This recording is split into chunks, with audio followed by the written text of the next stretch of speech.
Muy bien, bueno, este es el gran método, digamos, que marcó un antes y un después, ¿no? En la historia de la imagen que la humanidad tiene sobre el universo, que son las variables cefeidas, con toda la historia que comentábamos, ¿no? Con Hubble, Henrietta Leavitt y demás. Amazon. Bueno, entonces, pero vamos a ver más en detalle este método. Las, las estrellas estas variables cefeidas cambian, no solamente la luminosidad, sino que también cambian el diámetro. Y yo les comenté que la luminosidad está relacionada con el periodo, ¿no? con que aumenta y disminuye el brillo, ¿no? Y es una relación eh, muy precisa, ¿no? Este, aunque pues, después, como les comenté, se determinó que había dos tipos o digamos, cefeidas pertenecientes a las dos poblaciones de estrellas, pero más allá de eso, dejando de lado eso, o dentro de cada subgrupo, la relación es muy precisa. Hay pocas variables cefeidas cercanas a nuestro planeta. Este, y claro, las que están demasiado lejos tienen grandes errores observacionales, ¿no?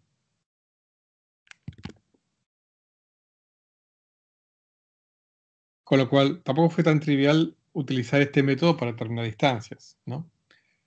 Este, pero, como vimos, fue muy efectivo porque, bueno, son muy, muy brillantes, con lo cual se puede determinar con bastante buena precisión, digamos, la evolución. Lo que pasa es que eh, em, el tema, digamos, para calibrar digamos, llamemos la constante de la curva, ¿no?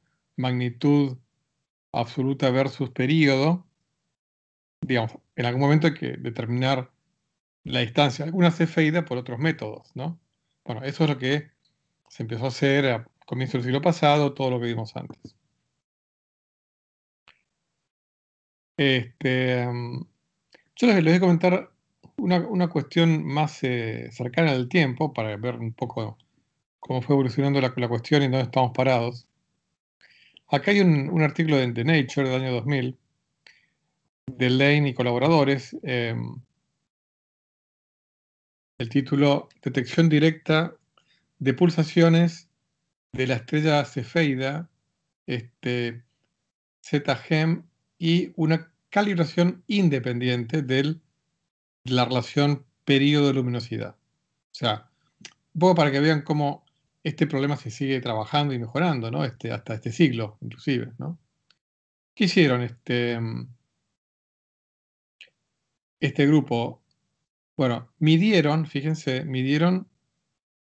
el cambio en el diámetro angular de la estrella, ¿no? La Zeta Geminorum. ¿Cómo lo midieron? Mediante el efecto Doppler. Perdón, el diámetro a secas. ¿Cómo lo hicieron? Mediante el efecto Doppler. O sea, la estrella, digamos, esférica, cuando digamos, aumenta el brillo y disminuye el brillo, aumenta y disminuye el radio, con lo cual la materia que está de frente a nosotros se acerca cuando aumenta el radio. Que con el efecto Doppler yo puedo estimar el cambio en el diámetro, pero diámetro a secas. Por otro lado, el cambio en el diámetro angular, que tampoco es trivial hacerlo, eh, lo puedo hacer midiendo cómo cambia el tamaño angular de la estrella. Yo puedo correlacionar, bueno, no es nada trivial, que usar un interferómetro óptico no es nada trivial, pero yo puedo correlacionar entonces el cambio de diámetro digamos, en la dirección, en la línea de visión, con el cambio del diámetro angular, ¿no? Y entonces obtengo la distancia, o sea, eh, por la misma principio de trigonometría básica, o sea, eh,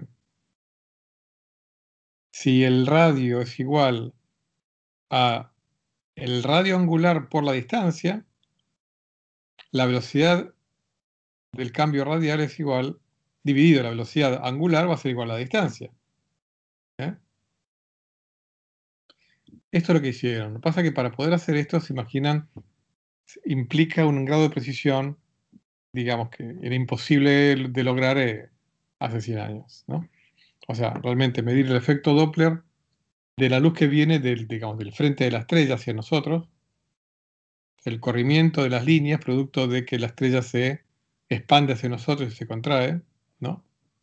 Y por otro lado, bueno, determinar el tamaño angular, o sea, de la estrella y cómo va cambiando. La distancia de esta cefeida, para que vean típicamente a qué distancia están las cefeidas más cercanas, estamos hablando de 1000 años luz, imposible aplicar el método de paralaje para medir la distancia. La distancia de esta cefeida, ¿no? Resultó ser de esta cantidad, o sea, son alrededor de 1000 años luz, que resultó mucho mayor de lo que había sido determinado con paralaje trigonométrico. Claro, lo que pasa es que a esta distancia el paralaje trigonométrico, aún con telescopios satelitales, tiene sus errores. O sea, ya 1000 años luz, o sea, 300 parsecs implica unas pocas milésimas de segundo de arco, ¿m? Que es el límite de precisión de satélites como, bueno, como en el caso de Hiparco, eh, incluso en el límite o pasado el límite de precisión. Es este método que nunca había sido aplicado antes, se aplicó a otras 8 cefeidas. Esta publicación es del año 2004. Distancias cefeidas, Kerbela y colaboradores. Distancias cefeidas a partir de interferometría de base larga infrarroja. De nuevo, calibración del periodo de las relaciones periodo-radio y periodo-luminosidad. Es otro Astronomy and Astrophysics, en este caso del 2004.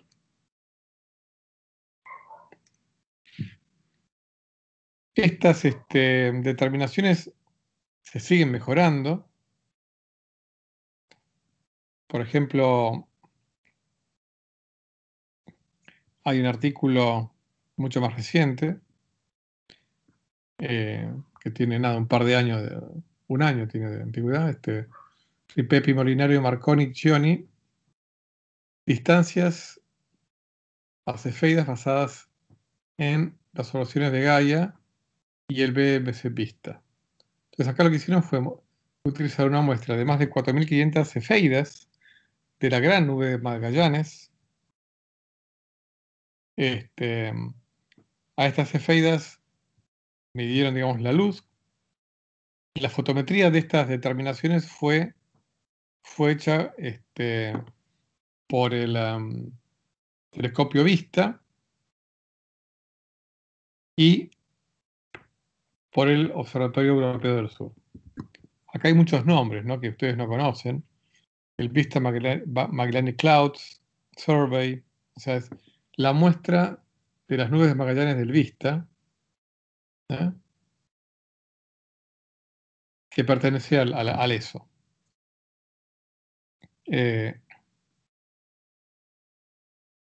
Esto además unido al Data Release del Gaia, el Data Release 2 del Gaia, que incluyó más de 2000 cefeidas dentro de la Vía Láctea. Con todo esto se pudo mejorar la calibración de relación periodo-luminosidad. Estamos hablando de mejoras de los últimos 2 años. ¿Okay? Acá puse una imagen del telescopio Vista, a partir del cual se hizo el muestreo de las nubes de Magallanes, ¿no? El telescopio, como les dije, pertenece a la Agencia Espacial Europea. En particular pertenece al Observatorio Europeo del Sur, el ESO, European Southern Observatory. VISTA viene de es el acrónimo de Visible and Infrared Survey Telescope for Astronomy, o sea, telescopio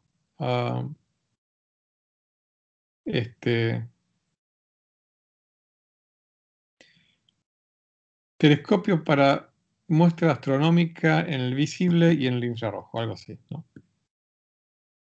Acá está el telescopio, el VISTA. Este es el telescopio de rastreo más grande del mundo. Trabaja en el infrarrojo cercano. Está en el Cerro Paranal, ¿no? El Cerro Paranal, bueno, que saben que está en Chile, no está tan alto, 2.635 metros, pero claro, está en el desierto de Atacama, donde no sé si llueve 5 días por año, cosas por el estilo. O sea, un cielo inmejorable para mirar las estrellas. Está a 120 kilómetros al sur de Antofagasta. Así bueno, aquí con este aparatejo se pudo mejorar la calibración período-luminosidad a partir de la observación de 2000 cefeidas.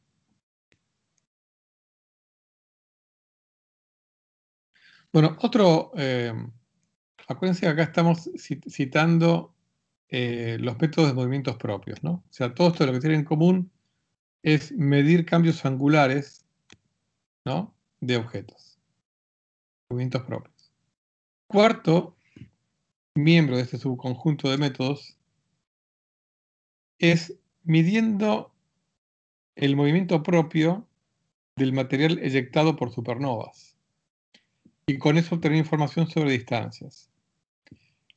Bueno, esto no siempre se puede hacer y también son métodos que cuanto más vamos avanzando en la escala de distancias, mayor es el número de alfileres sobre el cual están atados estos métodos, ¿no?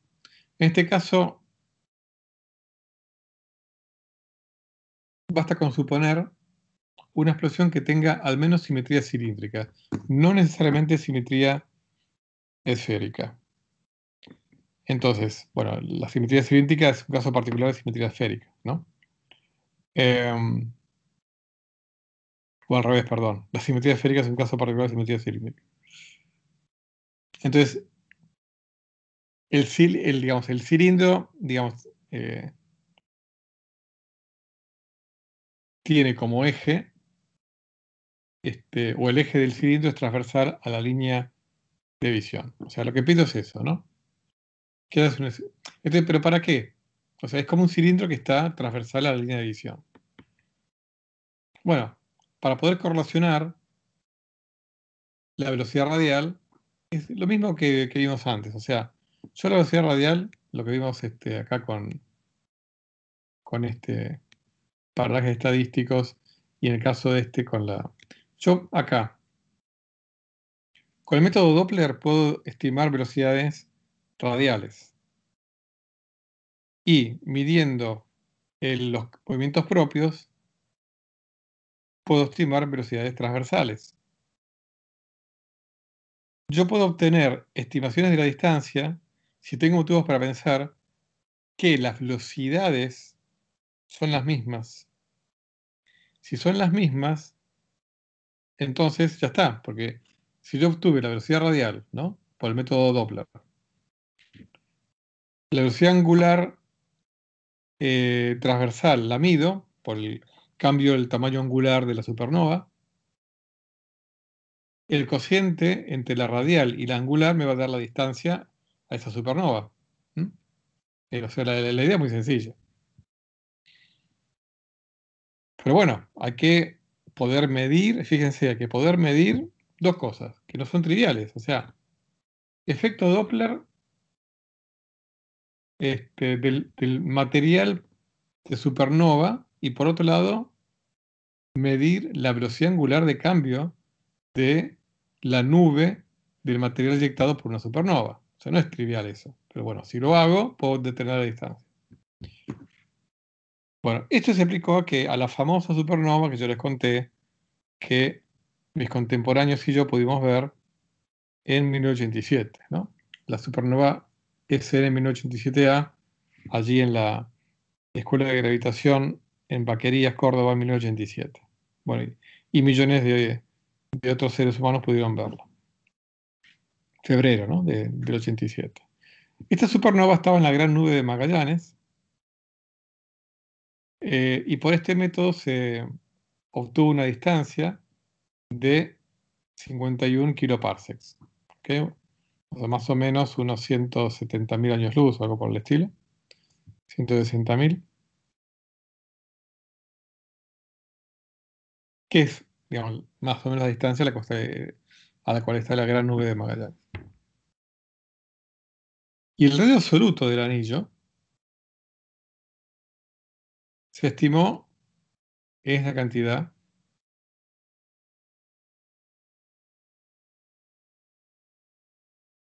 6 por 10 a la 17 centímetros. La del anillo, la del anillo alrededor de la supernova.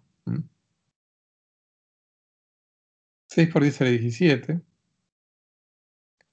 centímetros, que sería 6 por 10 a la 15 metros, 10 a la 12 kilómetros. O sea que 10 a la 12 kilómetros, 6 por 10 a la 12 kilómetros, es casi un año luz.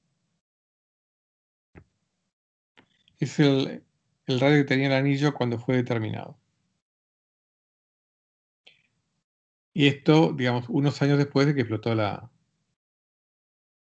supernova. Esto se publicó, estas son las publicaciones a que dio lugar. Se pudo estimar la distancia al baricentro de la nube grande de Magallanes en 52 kiloparsecs. No, estimando la distancia de esta supernova al centro de la nube. Vamos a utilizar muchas veces la sigla LMC, es porque es lo que se suele utilizar, por sus siglas en inglés, Large Magellanic Cloud. O sea, nube grande de Magallanes se suele denotar con las letras LMC. Quinto método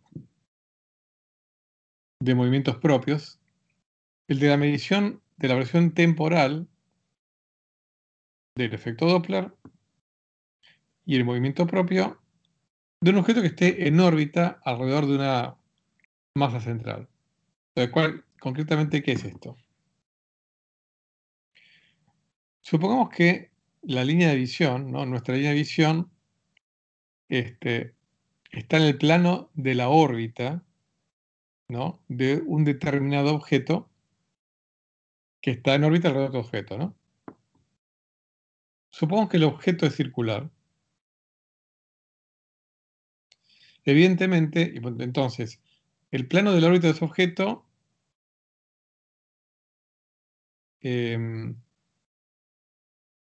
contiene la línea de visión. ¿Okay? O sea que la línea de visión no corta transversalmente ni oblicuamente a ese plano, sino que lo pasa al ras, o sea, digamos, pasa dentro del plano, está incluido en el plano, ¿no? En ese caso, el corrimiento del rojo es máximo cuando el objeto se mueve alejándose o acercándose a lo largo de la línea de visión, ¿no? ¿Y eso que me va a dar? La velocidad orbital. Por otro lado, ¿cuándo va a ser máximo el movimiento propio? Y cuando justamente el objeto esté em, con velocidad transversal a la línea de visión. Así que de nuevo, la distancia va a estar dada por la velocidad máxima dada cuando se mueve a lo largo de la línea de visión, dividido el movimiento propio máximo. ¿eh? Por supuesto que este método también puede ser utilizado cuando la órbita no es circular o cuando el plano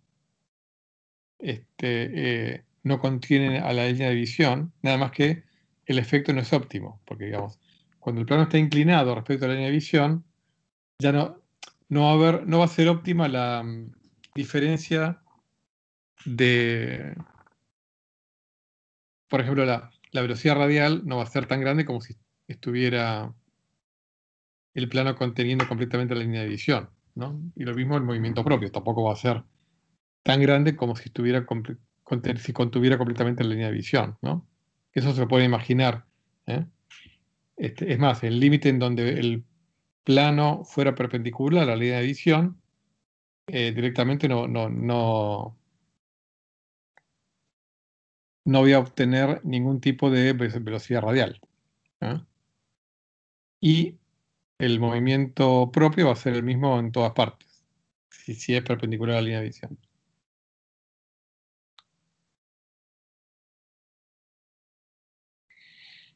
Este, por supuesto que además, en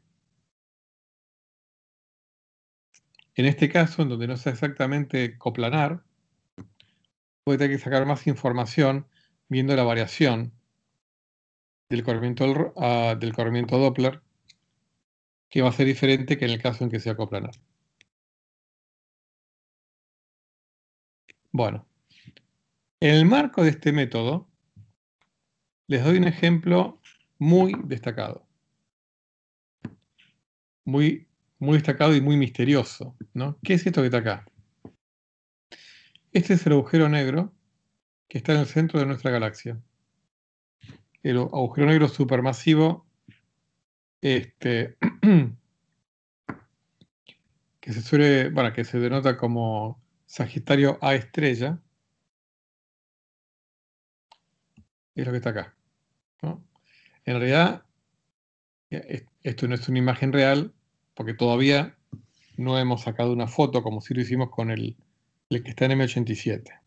Pero les cuento que hay trabajo en curso al respecto, ¿eh? En los próximos, no sé si meses, eh, pero yo diría que en los próximos 2, 3 años quizá aparezca la primer foto del agujero negro del centro de la galaxia.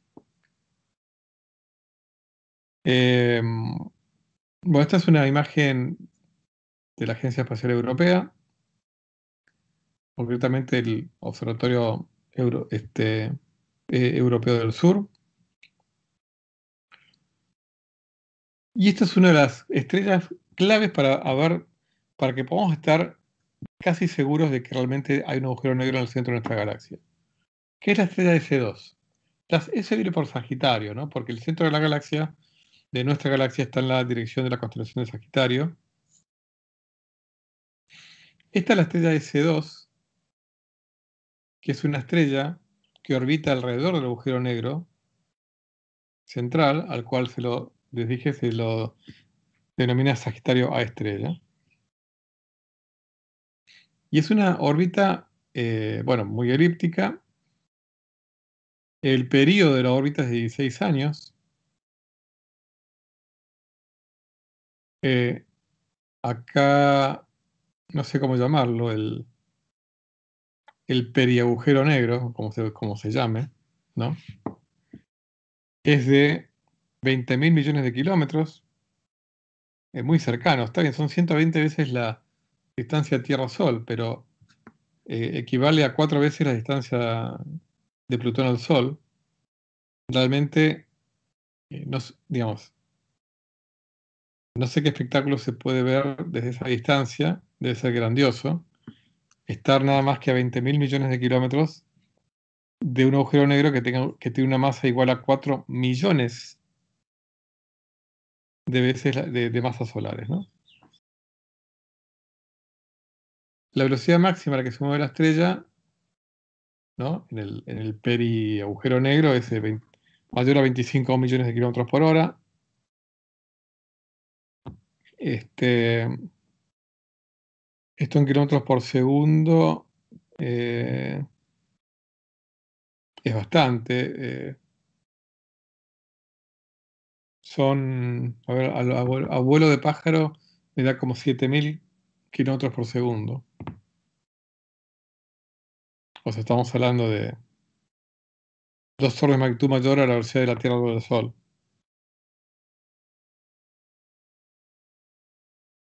Eh, Así, bueno, esta es la órbita de la estrella, ¿no?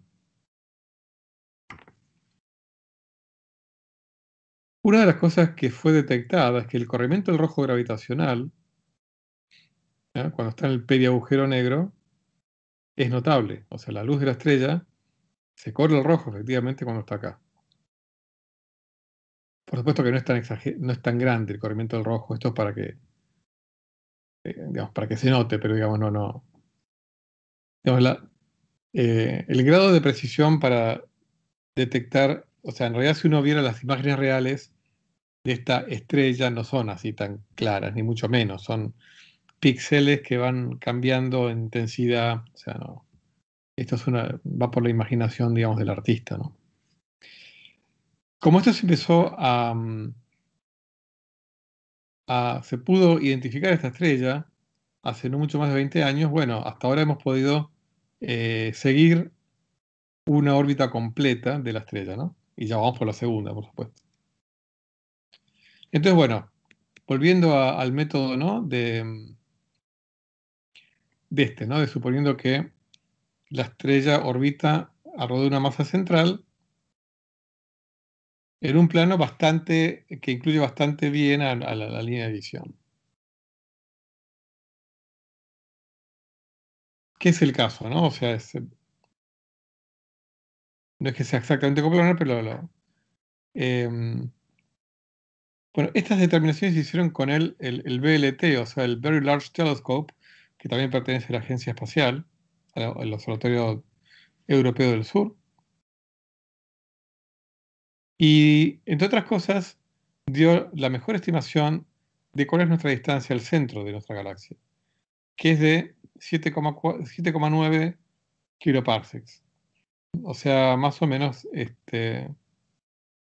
26, 27 mil años luz de distancia. La publicación que dio cuenta de este resultado es esta que está acá, de Eisenhower y colaboradores, una determinación geométrica de la distancia hasta al centro de la Vía Láctea. Hace poquitos años, utilizando otro ejemplo reciente de la aplicación de este método, agregando desde hace poquitos años, 2017, interferometría en el infrarrojo cercano. Cuando digo interferometría, siempre va a tener que ver con justamente lo que significa, o sea, eh, obtener información a partir de las correlaciones entre distintos señales, ¿eh? Rayos que van a distintos telescopios y yo correlaciono los tiempos de llegada y obtengo información a partir de esa correlación, ¿no? Porque interferometría, que su nombre viene de la interferencia de rayos entre sí, acá tiene que ver con un concepto más amplio, que es de juntar en una misma, entre comillas, computadora, datos de varios telescopios, ¿eh? Y hacer uso de los tiempos de diferencia de esas señales para obtener información adicional, ¿no? Entonces acá se hizo interferometría entre varios telescopios grandes, concretamente 4 telescopios que hay en el Cerro Paranal, ¿no? El aparato que involucra digamos, interferometría es el Gravity, se llama el aparato. Y digamos, pertenece a este complejo de Very Large Telescope, que en este caso es el Very Large Telescope Interferometer. O sea, bueno, eso, ¿no? Hay una publicación que da cuenta de esto, que es la determinación, se llama determinación geométrica de la distancia al centro del agujero negro central, con una incerteza del 0,3%. ¿Por qué? Bueno, porque acá entonces estoy determinando la distancia a el agujero negro central, o sea, al centro de la Vía Láctea, pero ya con 16 años de trayectoria. O sea, aquí el error era mayor, porque acá estábamos en los primeros años del seguimiento, ¿no? De S2. acá ya con 16 años, la determinación, fíjense, pasó de tener un error de 0,42 kiloparsecs a 0,013. ¿eh? Este es el error estadístico y este es el error sistemático. 8,178 kiloparsecs, perdón.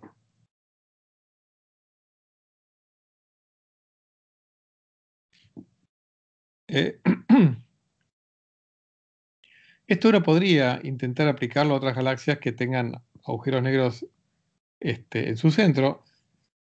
Digamos, cada vez es opinión más mayoritaria de que, si no todas, casi todas las galaxias tienen un agujero negro supermasivo en el centro.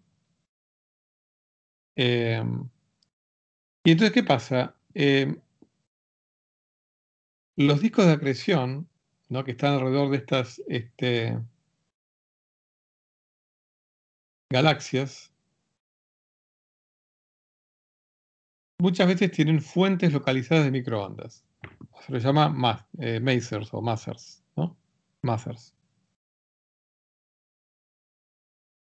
Entonces, la velocidad orbital de estos masers, o sea, de estos enormes discos de acreción, ¿cómo se determina? Y por los corrimientos al rojo de los masers.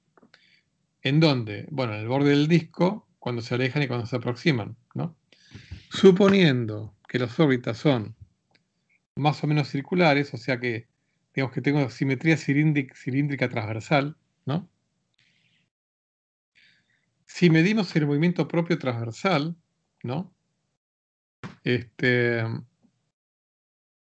Podemos estimar la distancia a la galaxia. Lo mismo, ¿no? Por este método.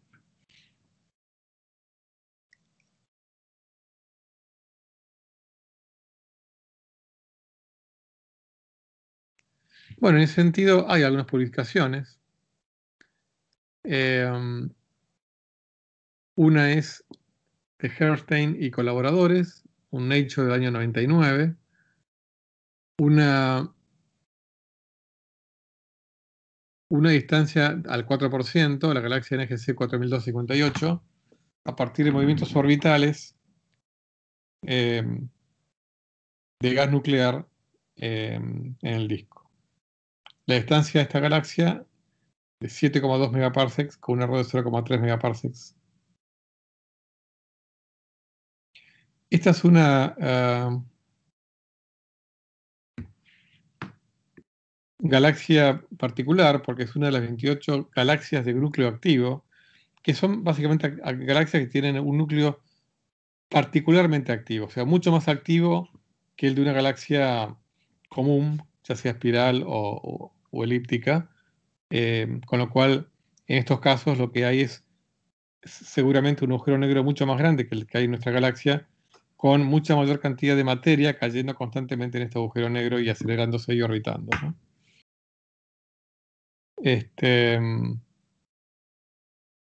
Y más es algo que tiene que ver con las líneas que emite este máser.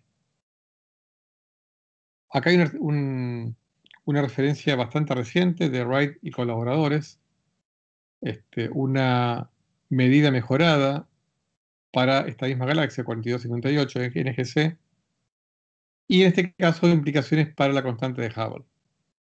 Porque bueno, la constante de Hubble tiene que ver con esta escalera de distancias y cuanto mejor yo puedo determinar la distancia de una galaxia,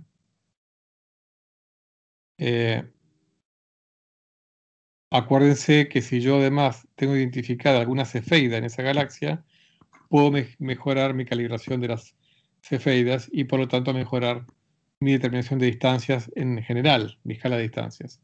Lo cual lleva a su vez a mejorar la determinación de la constante de Hubble, que eso lo vamos a ir viendo a lo largo del curso, ¿no? En este caso obtuvieron una distancia con una mejor precisión. Esta publicación tiene 20 años, es 20 años más reciente que esta, ¿no? Fíjense los errores 0,02 megaparsecs contra 0,3.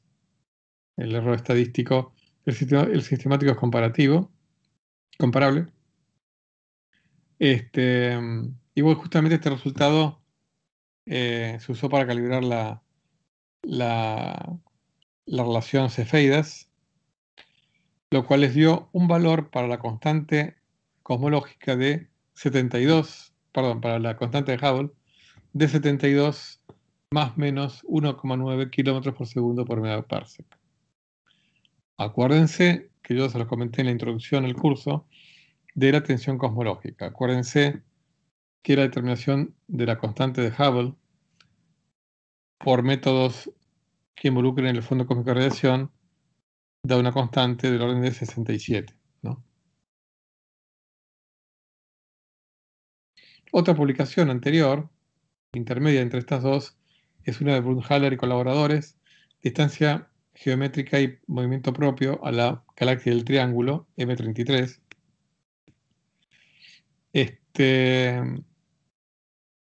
a la cual determinaron una distancia de 0,73 megaparsecs, ¿no? La galaxia del Triángulo. Un artículo en Science del año 2005. Y para terminar la clase de hoy, les comparto esta bonita imagen de la galaxia del Triángulo, M33, captada de nuevo por el BLT,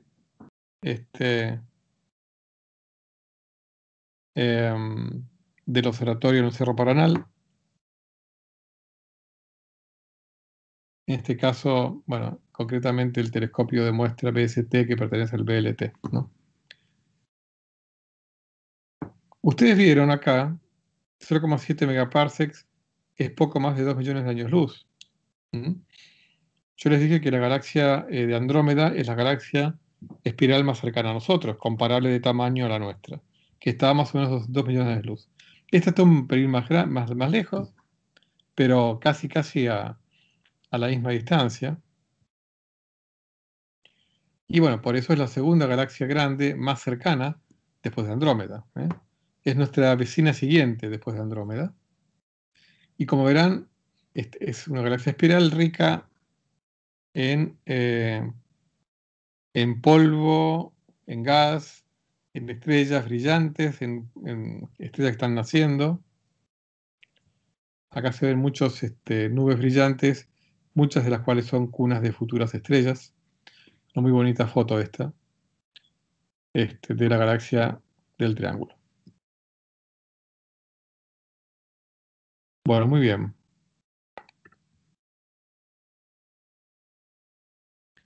Hasta aquí por hoy.